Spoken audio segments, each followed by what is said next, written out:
वैसे तो कहते हैं कि हम राम को लेकर आए। अरे कहाँ से लेकर आए राम को? तुम राम को तो ले आए, मगर तुम भैया विजय माल्या को लेकर नहीं आए, तुम नीरव मोदी को लेकर नहीं आए जो देश के लोग पैसे को लूट कर ले गया है। चोरी करने वाले लोग तो कितने भी कर सकते हैं, चोरी करने वाले, वोटों को लूटने वाले लोग और धमका कर वोटों को अपने फेवर में करने वाले लोग तो 400 पार क्या, ये तो 500 पार भी कर सकते हैं। मगर इनसे पूछना चाहिए कि 400 पार आएंगे कैसे। इस देश में ऐसा क्या किया इन्होंने जिसमें 400 आ सकती हैं? क्या इन्होंने एजुकेशन में कुछ काम किया? क्या इन्होंने रोजगार में कोई काम किया? क्या न्याय में कोई काम किया? क्या अपने वादा एक भी इन्होंने पूरा किया? क्या जो 15-15 लाख की बात करी एक को भी देने का काम किया? क्या इन्होंने 2 करोड़ रोजगार की बात करी? क्या किसी को रोजगार मिला? क्या इन्होंने 100 स्मार्ट सिटी की बात की, स्मार्ट सिटी बना? जितनी भी इन्होंने प्लानिंग बनी, योजना बनाई, गंगे नमो गंगे की एक योजना बनाई, अभियान चलाया, क्या गंगा साफ हुई? जो भी बेटी बढ़ो का नारा दिया, क्या बेटियां पढ़ रही हैं? आज भी क्या बेटियों के साथ बलात्कार नहीं हो रही? ये सरकार नाकामयाब सरकार है, फेल सरकार है।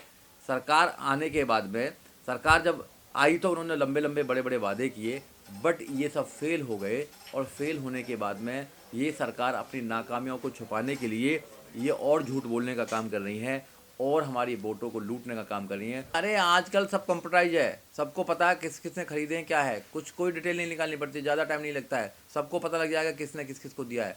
सारी डिटेल रहती हैं, सारा ऑडिट होता है, सब कुछ होता है, सारा कंप्यूटराइज है।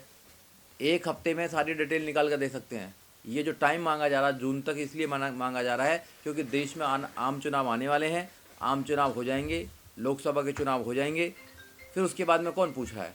तो इसलिए जो टाइम मांग रहे हैं ये सुप्रीम कोर्ट में कि जून तक हमें टाइम दिया जाए कि सब लोगों की लिस्ट डिस्प्ले करने के लिए, तो उन धन्ना सेठों को बचाना चाहते हैं जिन धन्ना सेठों ने कांग्रेस को, बीजेपी को, आम आदमी पार्टी को पैसा दिया है और फिर इन पार्टियों ने उनको बदले में क्या क्या दिया है पता लग जाएगी। और वो फिर इलेक्शन में मुद्दे बनेंगे, इलेक्शन में मुद्दे बनेंगे तो फिर इन सरकारों के क्या है, बैकफुट पे आएंगे सरकार। तो ये अपनी जो चोरी है उसको छुपाना चाहते हैं, क्योंकि जब कोई चंदा देगा, कोई धन्ना सेठ आपको चंदा देगा तो चंदा के साथ में वो इशारा भी करेगा। जब इशारा करेगा तो उसको कौन कौन सी संस्थाएं बेची गई हैं, अडानी को कौन कौन सी बेची गई हैं, अंबानी को कौन कौन सी बेची गई हैं, बड़े बड़े जो बिजनेसमैन हैं उनको कौन कौन सी बेची गई हैं, और जो लोग पैसा लेकर भाग गए हैं उनको क्यों नहीं लेकर आ रहे हैं ये लोग। तो सरकारें क्या है कि सरकारें एक तरफ से अंडर टेबल पैसा ले रही हैं केवल चुनावों के नाम पर, पार्टी के नाम पर। इसलिए सुप्रीम कोर्ट ने कहा है कि जो चुनाव होते हैं वो सरकार के खर्चे पर होते हैं, तो फिर पैसे की जरूरत क्या है।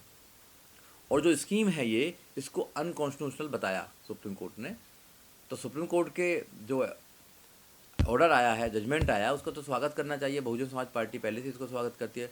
बहुजन समाज पार्टी कभी किसी धन्ना सेठ से कोई पैसा नहीं लेती है, ये पार्टियां धन्ना सेठों से पैसे लेती है। जबकि अगर बीजेपी की बात करें तो बीजेपी ने 10,000 करोड़ से ज़्यादा चंदा लिया है। कांग्रेस की बात करें तो उन्होंने भी हज़ारों करोड़ से ज़्यादा चंदा लिया है, आम आदमी पार्टी ने भी लिया है। क्या ब्लैक मनी हो सकती है जो बिल्कुल, चंदे के तौर पर? बिल्कुल हो सकती नहीं है, बिल्कुल है, क्यों नहीं है। ये रिश्वत की मनी है ना। आप किसी पार्टी को चंदा दो, पार्टी उसके फेवर में तुम्हारा कुछ काम कराने का काम करेगी। तो पार्टियां ऐसे ही पैसे लेती हैं। जो सत्ता में पार्टियां हैं, जो सत्ता में नहीं भी हैं, तो उनसे उम्मीद होती है कि आगे सत्ता में आ जाएंगी तो हमारा भला करेंगे। तो हज़ारों करोड़ों का ये घोटाला है। और ये पैसा दे दे के सरकार के जो प्लानिंग है, पॉलिसियाँ, उनको बदलने का काम करते हैं, इफेक्ट डालने का काम करते हैं। तो सरकार फिर इंडिपेंडेंटली काम नहीं कर पाती है। जो संविधान की शपथ खाते हैं प्रधानमंत्री, मुख्यमंत्री कि हम संविधान के माध्यम से काम करेंगे, गरीब लोगों के उद्धार के लिए काम करेंगे, सामाजिक वेलफेयर के लिए काम करेंगे, वो काम देश के अंदर नहीं हो पा रहा है। अंधा बांटे रेवड़ी अपने अपनों को दे, अपनों अपनों को रेवड़ी बांटी जा रही है, पूरे देश को बेचा जा रहा है, अपने व्यापारी साथियों को बेचा जा रहा है, और उनसे एक मोटी रकम पार्टी फंड के नाम पे ले ली जाती है। और फिर वो पार्टी फंड में जो पैसा आता है, या इनके जो व्यापारी लोग होते हैं, फिर चुनावों में उस पैसे का इस्तेमाल किया जाता है। देखिए, जितने भी ये बैंक हैं सब ये सरकार के अंडर में आते हैं और सरकार अपने आप को बचाना चाहती है। जब सरकार अपने आप को बचाना चाहती है तो सरकार चुनाव से पहले कोई भी ब्यौरा देने के लिए तैयार नहीं है।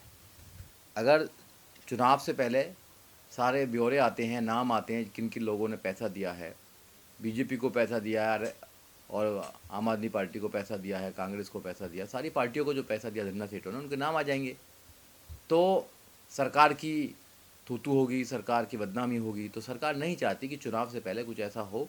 तो ये सब चुनावी मामला है सारा।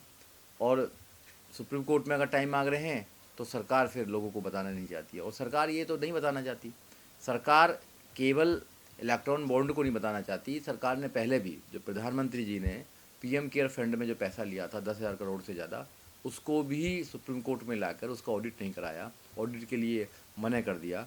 तो ये जनता को झूठ बोलते आए हैं, जनता के साथ में धोखा करते आए हैं, तो इनसे क्या उम्मीद करना कि जनता को कुछ बताएंगे, नहीं बता पाएंगे जनता को। मानसिकता ये लगती है कि चुनाव आने वाले हैं, अभी मार्च में कोड ऑफ कंडक्ट लग जाएगा, इलेक्शन कोड ऑफ कंडक्ट लग जाएगा, चुनाव हो जाएंगे, सरकार बन जाएगी, उसके बाद सरकार बनने के बाद में फिर कौन पूछ रहा है।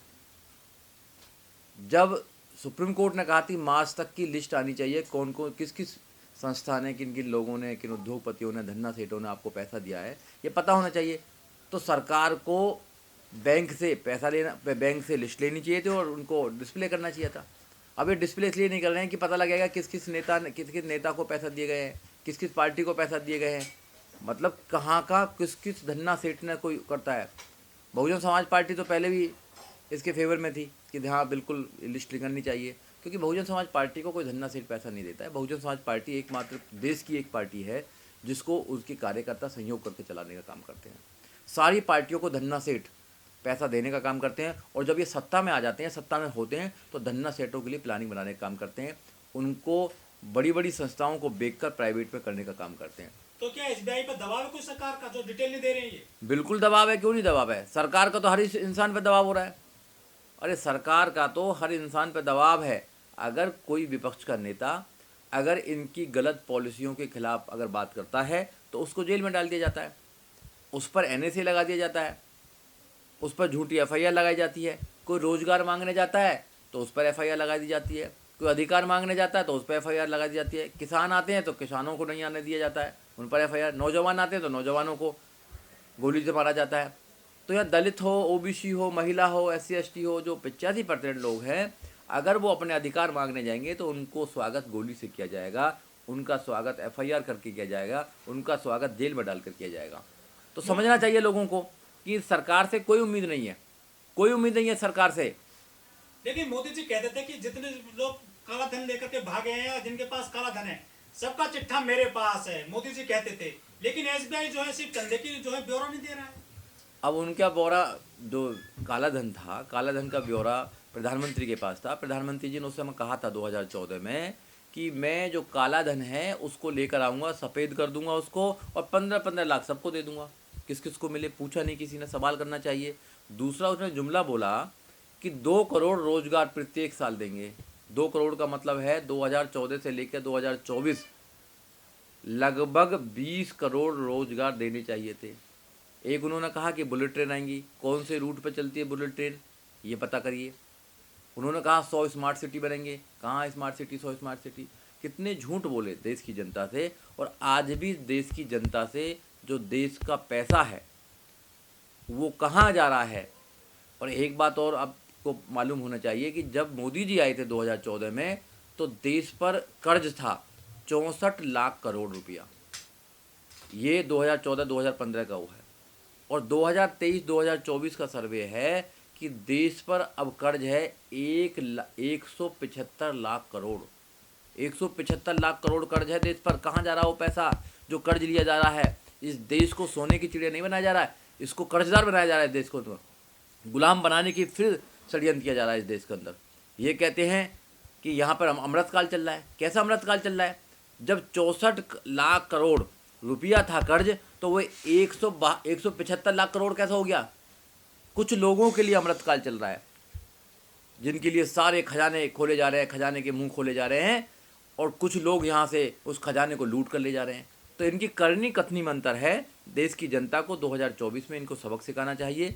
ऐसे लोग सरकार में रिपीट नहीं होने चाहिए। अगर सरकार में रिपीट हुए तो इतना पैसा कर्ज कर देंगे तुम्हारे ऊपर कि एक एक आदमी पे कई करोड़ रुपये कर्ज हो जाएगा। ये देश को बेच देंगे, देश को लूट कर ले जाएंगे, देश को खोखला कर देंगे। और मोदी जी खुद कहते हैं कि मोदी जी की गारंटी है 80 करोड़ लोगों को 5 किलो अनाज देंगे। जिस देश में 80 करोड़ लोग 5 किलो अनाज के लिए तड़पते हों, वो देश कैसे अमृतकाल में चल सकता है? कैसे सोने की चिड़िया बन सकता है? एजुकेशन बिल्कुल ख़त्म कर रखी है, रोजगार बिल्कुल ख़त्म कर रखा है, न्याय तो मिलता ही नहीं है यहाँ पर, संविधान को ख़त्म करने की प्लानिंग कर रहे हैं।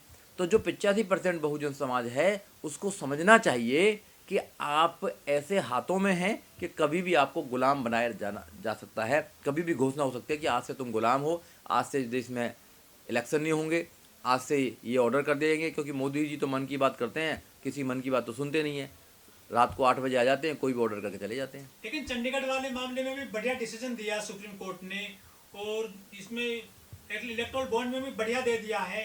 चुनाव आयोग में क्या ईवीएम को लेकर कोई कार्रवाई होगी सुप्रीम कोर्ट की तरफ से? देखिए ऐसा है, चंडीगढ़ के जो प्रकरण है उसमें जो मामला आया था वो इसलिए आ गया क्योंकि वहाँ पर सीसीटीवी लगे हुए थे। अगर सीसीटीवी नहीं होते तो कुछ नहीं होता। ऐसे कितने मामले हो रहे हैं, कितना हमारी वोटों को लूटा जा रहा है, खरीदा जा रहा है, क्या क्या किया जा रहा है, एमएलए को खरीद लिया जाता है, सरकार गिरा दी जाती है। ये जो गुंडागर्दी चल रही है, धांधलेबाजी चल रही है, इसको कौन रोकेगा? इसको देश की जनता रोकेगी, देश का सुप्रीम कोर्ट रोकेगा। अगर देश का सुप्रीम कोर्ट स्यू मोटो लेगा तो डेफिनेटली इन पर रोक लग सकती है। मगर कुछ चंद लोग हैं, चंद जज हैं जिनकी रीढ़ की हड्डी है, जो देश की जनता से, देश से मोहब्बत करते हैं। नहीं तो बहुत सारे लोग मैनेज हो जाते हैं। बहुत सारे लोग, जैसे इलेक्शन कमीशन है, इलेक्शन कमीशन इंडिपेंडेंट बॉडी है। इलेक्शन कमीशन को ये जो पार्टियां हैं या जो लोग हैं, इन पर हमेशा से कार्रवाई करनी चाहिए। मोदी जी के खिलाफ कई शिकायत गई हैं इलेक्शन कमीशन के लिए कि प्रचार के समय जब चुनाव होते हैं तो वहाँ कुछ शब्द ऐसे हैं जिनका उपयोग नहीं कर सकते हैं, या सेना का प्रयोग आप चुनाव में नहीं कर सकते हैं। तो मोदी जी ने खुलकर सेना का प्रयोग किया, सेना के नाम पर वोट मांगी, लोगों ने शिकायत करी, इलेक्शन कमीशन ने कोई कार्रवाई नहीं करी। और एक काम करते हैं, फूट डालो शासन करो। तो मेरी आपके चैनल के माध्यम से लोगों से गुजारिश है कि आपकी एकमात्र पार्टी बहुजन समाज पार्टी है, उसकी नेता बहन कुमारी मायावती हैं, वो जो कहती हैं वो करती हैं, झूठ नहीं बोलती हैं, संविधान को बचाना चाहती हैं, आपके बच्चों को एजुकेशन देना चाहती हैं, रोजगार देना चाहती हैं, मान सम्मान से आपकी ज़िंदगी को इस देश में स्थापित करना चाहती हैं।